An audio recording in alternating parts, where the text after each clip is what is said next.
Welcome back to Northwest City Politics in the Know with Juanita. We're glad that you're joining us again this evening. We're always happy for people like you, people that are interested in what's happening in our cities, because it is really important for good government to have people that live in their cities interacting with the people that are on the city council, with the city staff, that you have people know what's going on and sharing their thoughts and ideas. So we're glad that you're with us tonight. If you haven't watched our show before, each week we'll have somebody on from one of the 9 cities in CCX's viewing area to share their thoughts and ideas on what's been happening in the city and what's up and coming in the future. So you'll have a better idea of what's going on. And we do encourage you to take down the person's name and email and phone number if it's your city, so if we talk about an issue that resonates with you, you can be in contact.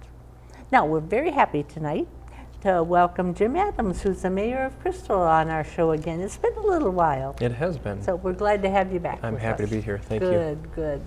And you know that I'd let you introduce yourself out to our wider audience. Tell them a little bit about yourself and your time in Crystal. People in Crystal probably already know quite a bit, but It's hard to know. There's people out there that don't, so Right. give them some background. All right. My name's Jim Adams. I've been the mayor of Crystal for 5 years, and I'm married. I have 3 children. I run sober houses for addicts and alcoholics. That's what I Right. do for a business. I also do some construction work as well. Beyond that, my background was financial accounting, so that fits. I bring that in kind of to budget time. Right. It becomes something that I focus heavily on, is the financial side of things. And I think as we talk tonight, you're going to see some of that. So Good. that's who I am in a nutshell. And that's Well, all. we're very glad to have you with us. And then I asked you to think about, what are the things that you hear about the most from people in your city? What do they come and ask you about or want you to do? You know, it's always about safety, looking for safety in different areas of Crystal, and it's about taxes. I mean, taxes is a big one, you know, because every year we have our budgets and we have to present, and there's always some sort of increase or change in the taxes. And some affects more, some affects less, depending on the economic cycle. Oh, definitely. So, yeah, one time we'll get the businesses coming in, the next time we'll have the citizens with the homeowners coming in, and it's very different. Right. Now, Crystal is setting up a master park vision. Yes, we looking are. to the future in your parks as well as a comprehensive plan. Maybe you can tell us about the process the City Council is using to keep your parks up to date. The process we're using to keep our parks up to date, there isn't one right now. Okay. I mean, that's why we're looking at this so comprehensively now, is because if there was something to be cut in Crystal, it was the parks, it was the parks, it was the parks. We've acquired some land around parks, but we've done nothing with them. You know, so we have to take a look at what we have and how we can make it serve the citizens better. And that's what this plan is it's time to really take a look and do the parks on purpose. Anything we don't want to put a Band-Aid on something and just, you know, okay, we'll put new playground equipment here, and then we'll jump to this park and we'll put a new pavilion here. You know, just what does the end result want to look like? And so what we've done is we've spent some time with design people, and they've come up with different categories of what the different parks are, so we can strategically put our neighborhood parks in some places. We can put our community parks in opposite ends of the city, rather than having both of them on one end of the city. Right. And, you know, just so that there's a kind of equal access to the parks throughout the city. I mean, if you've seen the shape of Crystal, it's a very strange shape.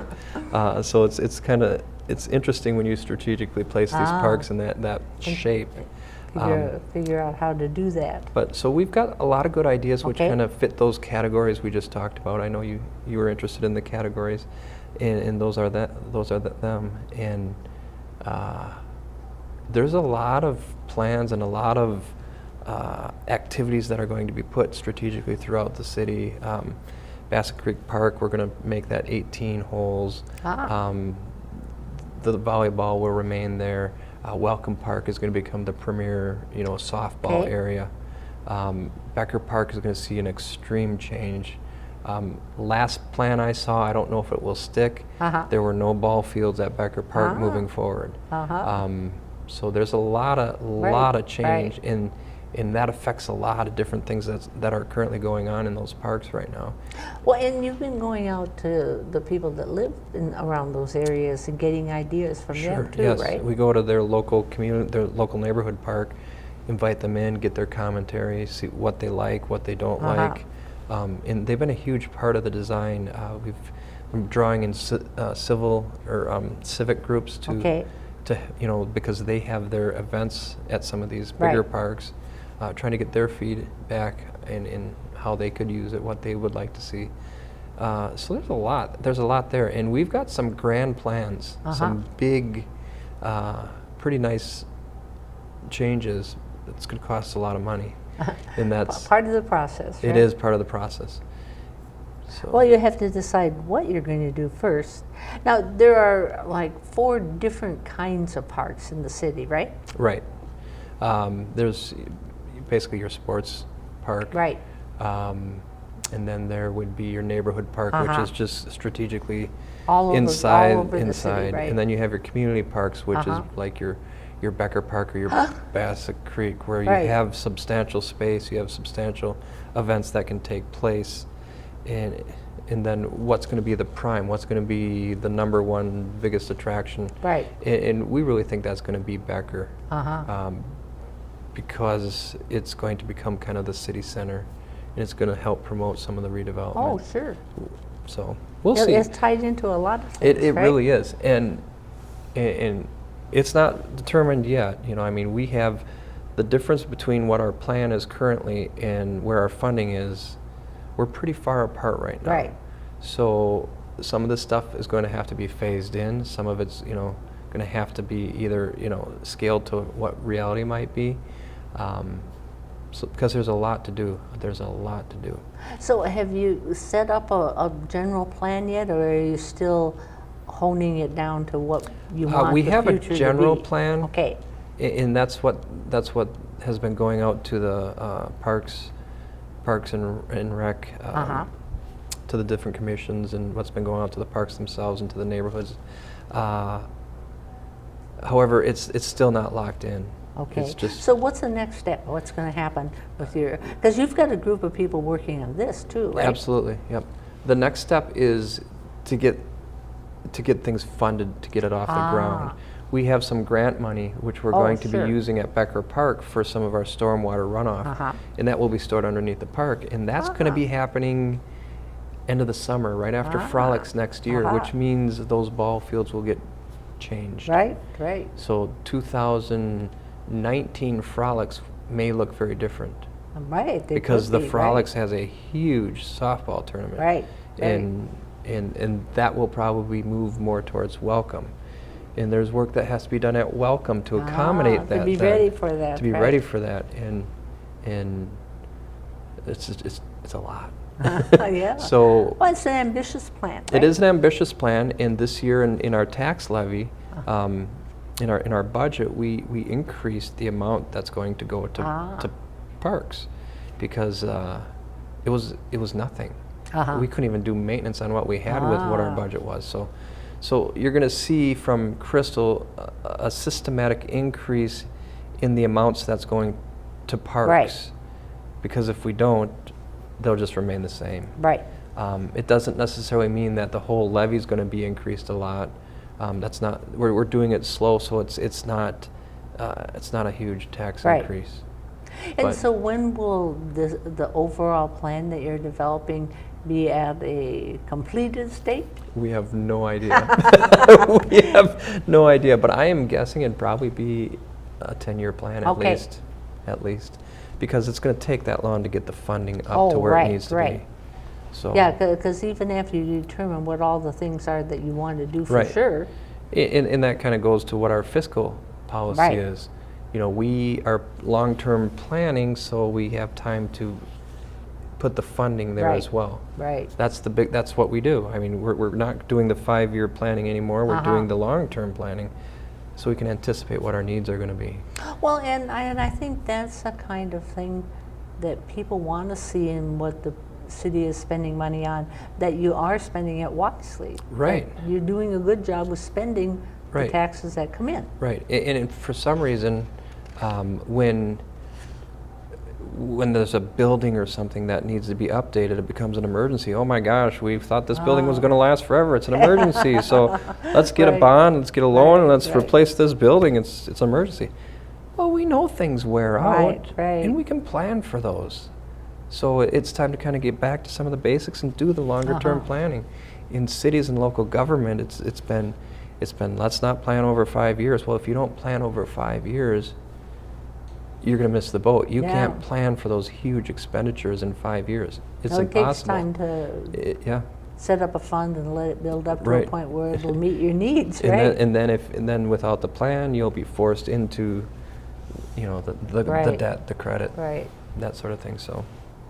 Well, let's go to another topic. Sure. We talked a little bit about affordable housing in the past, but there's different areas now that are coming out and that I'm seeing in the paper that, for instance, Minneapolis had a series of apartments where the people were lower income, but somebody bought them and they're remodeling them and making them fancier and charging rates. All right, then that's one area that needs to be dealt with. But also that in some areas, it's getting hard for people that are just starting out. They're new policemen or teachers or beginning workers, can't afford to live in the communities where they're involved. So I thought we'd talk a little bit about what city councils have done. Has Crystal City Council been talking about the issue of affordable or workplace housing? We're a very interesting city.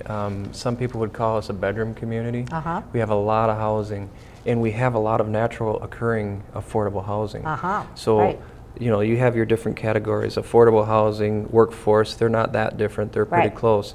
But it's where you have a decent job and you can afford to move into a house and buy it and live in that space. That's what Crystal is. So when it comes to the things we've already talked about, comp plan, where they want to have a certain amount of affordable housing, we have it already existing. And we run into some of the things that we've already talked about too. We're fully developed, which means we can't do some of the big developments of the higher density housing. So what we've done in our ordinances, or what we're doing, because some of those we haven't passed yet, but we are changing our ordinances to a point where we can allow for some of the community style housing. So that it's going to allow for 1 or 2 city lots to be developed at a time, or if you get 4 in a row, you can do something interesting where you have some shared space and living space around there. So those things are going to be possible in Crystal in the very near future. And we continuously, as local governments, talk about these issues. But there's also a group of housing, people coming from homeless shelters, people coming out of treatment centers. That's a whole... They can't quite get into the affordable housing. They're living either on Social Security or a part-time job with no benefits. So there's this gap in our society that we're not talking about. And that's where some of those community-style houses might be able to help with some of those. And that's something that I do personally. I run sober houses. I run transitional-style houses, people coming from homeless shelters. And those... There's a lot of need for that, and there's the need in Minneapolis, there's the need in Crystal, they're all around. But a lot of the cities are behind the curve as far as having their ordinances allow for that type of housing. I hadn't thought about that. That you say your ordinance is up to a certain end or a goal that you want, and then things change. Things change, oftentimes when government does something, they have the unintended consequences. Well, we've had in place a rule that you can't have more than 3 unrelated people in a residence. Well, that pretty much wiped out all the housing for the people just entering and becoming independent on their own. And that's done everywhere, or has been done everywhere. Across the metro area, Minneapolis. Minneapolis is starting to change and go the other direction. Crystal is still in the process, and we're probably at the same pace as Minneapolis, beyond that, I don't know of any other metro Yeah, there's- communities that are doing anything like People that. are just sort of saying it's a problem, but not too much has been done, right? Right, yeah. So I like to think we're pretty cutting edge on some of that Right. stuff. Now, does Crystal have any apartment buildings that are being remodeled and it's affecting the people that live in your city? Or We're not isn't having that gentrification effect. Okay. We are having remodeling done in Okay. a lot of the apartment buildings, but it's not to the extent where it's changing the class right, a lot. right. It's kind of like basic maintenance. We have the benefit of the economic cycle we're having right now in real Oh, estate, where right. where landlords can actually reinvest into their property Yep. and make some of the improvements. Because when you go back 10 years, Ah, nobody was putting money back into their No. houses because they weren't cash flowing. right. They weren't allowed. They didn't have any money to do that. So we've been in a pretty good spot as far as our economic cycle to help benefit our housing stock. Oh. And we're seeing a lot of that, both apartments and our Right. single family houses. In a positive way. In a Right. very positive way. So it's really unique. And so that your council doesn't really have very many areas to deal with this pressure for high density housing? Because part of that is pressures out of the Met Council, right? Pressure is from the Met Council. Right. We've spent a lot of time working with the Met Council in the past and trying to bring those numbers realistic for a fully developed city. And, Right. And yes, we've done it in some places, but again, we don't have the blocks at a time that Right. can be redeveloped. Well, and then there was some controversy, probably a year or two ago, about the fact that some cities like Crystal, I think Richfield, maybe it was Fridley, have a lot of affordable housing, and that wasn't taken into effect in the percentages they wanted to be built. Correct, Right? yes. Now, I don't know if that's worked its way through the courts or not. I haven't heard any more about it. I know from the Met Council, we've gotten a reprieve on a lot of those Okay, requirements. so that probably got we're done. worked its way- We've right, worked through right, a lot right. of, I'm not sure it was courts, maybe it was, I don't know. But I just remember there was some controversy There over definitely that, was. right? Yep. Now, do you get any feedback from current residents about this issue of affordable or workplace housing or? No, I hear almost nothing about it from residents. If I hear anything about high density, it's usually in the negative. They don't want to see it. Right, They, right. you know, "Hey, we don't want to see that around. You know, Right. the talk is bigger around the light rail, where the light rail is Right. coming in, because you know, it's talked about so much that there's going to be transit-oriented development, which usually means high density. Right. And the neighbors around there are going, this is, I live here, you know, Yeah. I like, I like the way it I moved is. in because I liked Right. it the way it was. So if those changes happen, they'll be hard. The majority of the people in those areas that are susceptible to that are not for it. So what do you see Crystal doing in the future in regard to some of these issues?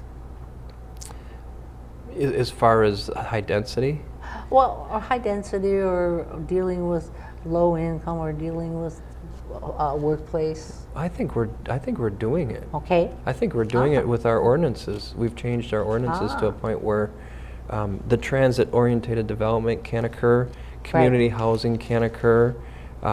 You can have redevelopment 2 lots at a time, 3 lots at a time. Right. That stuff is coming online right now. So it's going to be market-driven, whatever happens. Right. Because if indeed somebody wants to come and invest in high-density housing, They can do it. They should Right. be able to do that. Right. And that's been kind of the push, is to make sure our zoning and our ordinances Oh, yeah, allow that for makes that. sense, right. And we've done a lot of that. And we will be looking at the zoning specifically Right. to make sure that's in line, because I know there's some things that Met Council specifically wants us to look at, and we'll do that.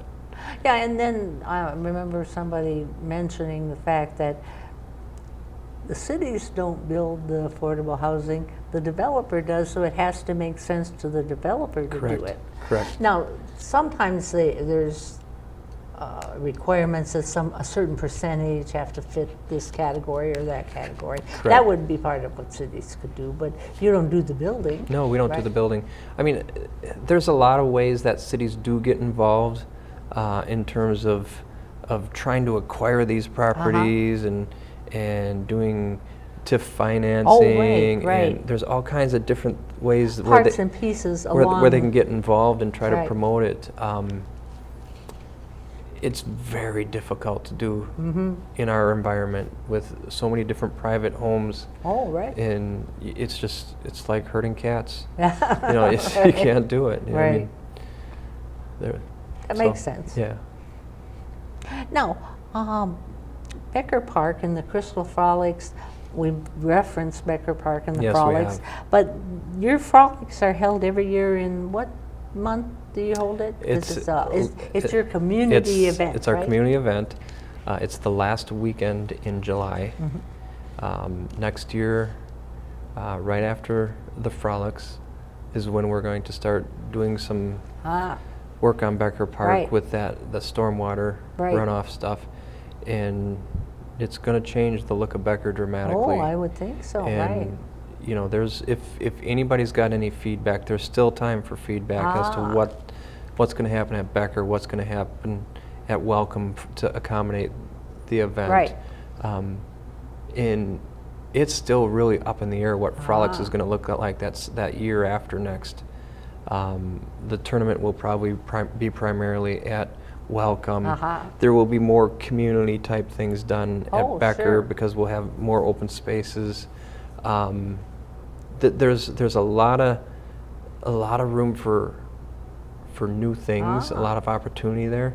And it's always going to be a struggle when you have that change. Oh, yes, because some of the right, civic right. organizations are used to doing it the same way, and it's easy to do because they did it last year. Right. And we're all going to have to come together and get some creative ideas going, and figure out what this is going to look like. So the Frolics Committee, which is its own entity, is going to have some work to do to kind of work around these changes and what's that going to look like. Our softball tournament is the biggest privately held softball tournament in the state. Wow. And we don't want to just throw that away. No, So there's the preservation of what that is that we want to try to maintain, and it's just going to be a struggle. And so people out there, if the Frolics are important to you, get involved in their committee. Get involved in their committee Right. and try to make some. If you've got some creative ideas, that'd be a great place to put it. Right. I know the fire department has been doing some water ball stuff, and I think we can have some bigger gatherings, bigger concerts potentially. You could have some with the open spaces. You could have different types of tournaments. Oh, right. Ultimate frisbee, maybe some soccer. Who knows? It's just a matter of getting it organized and getting somebody to help do it.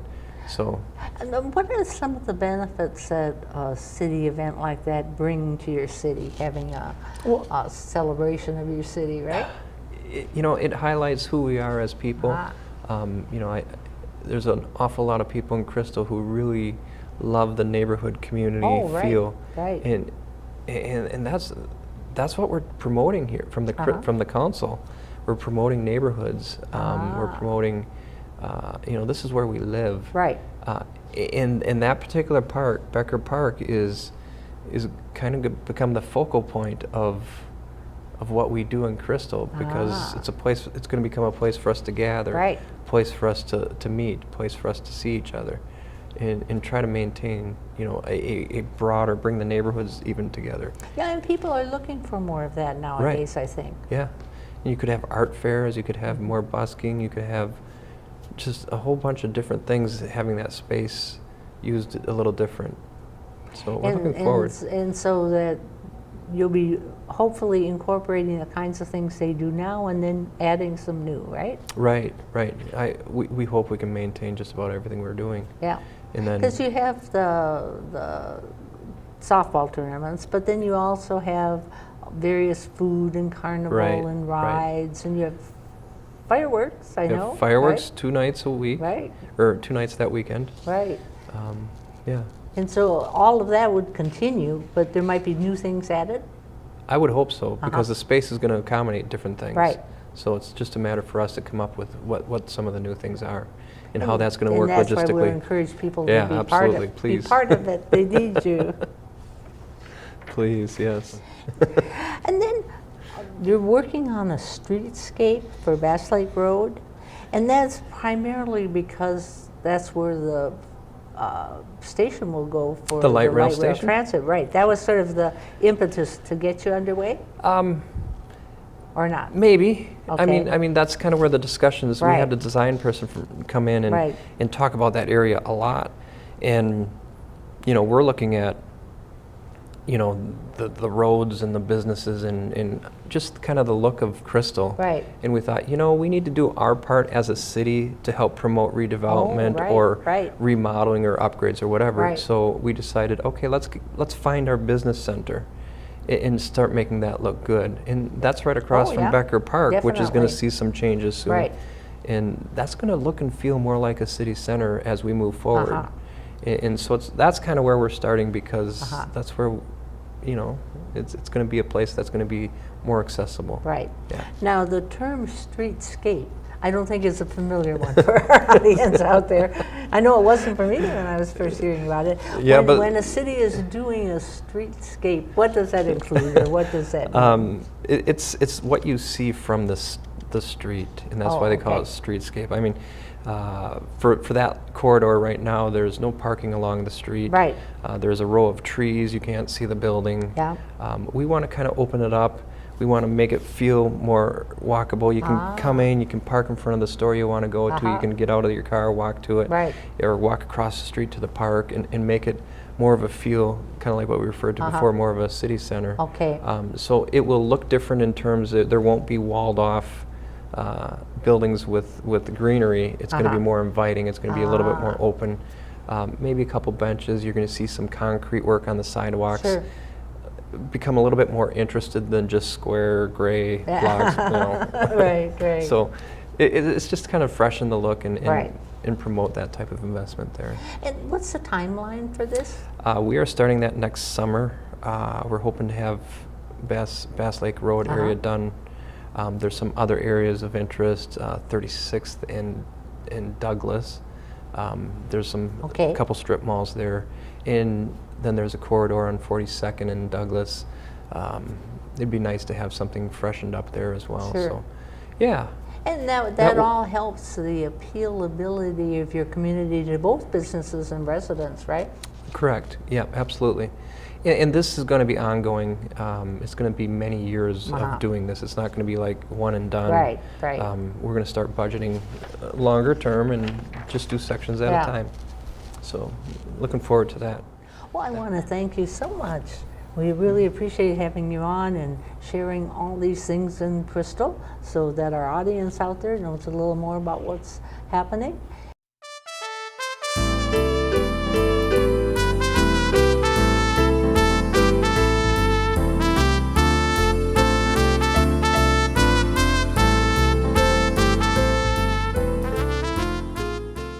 We're glad that you're with us, and we hope you join us again. Bye.